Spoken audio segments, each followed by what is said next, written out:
Unsa kanindot sa atong video kung dili ni mao ang na-turn on gamay gihapon ang atong views. What?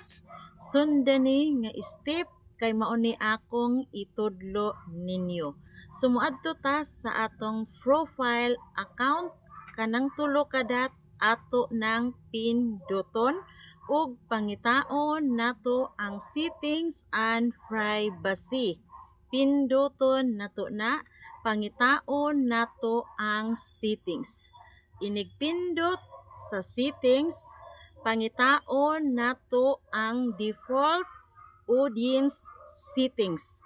Pinigpindot sa default audience settings, mauni atong makita. Dapat mauni ang naka-turn on sa inyoha. Aron ang atong upload daghan makakita kung mauni ang atong ma-turn on.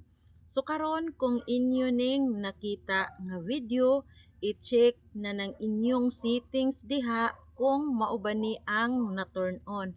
Kay basin dili ni ang na-turn on sa inyoha, maoy hinungdan nga us-us gihapon ang inyong views bisan unsaon ninyo og effort.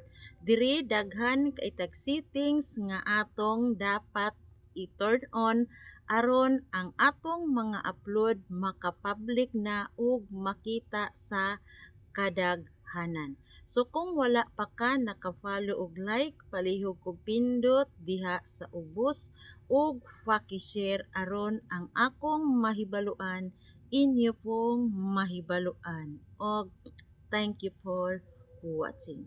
See you my next content. Bye-bye.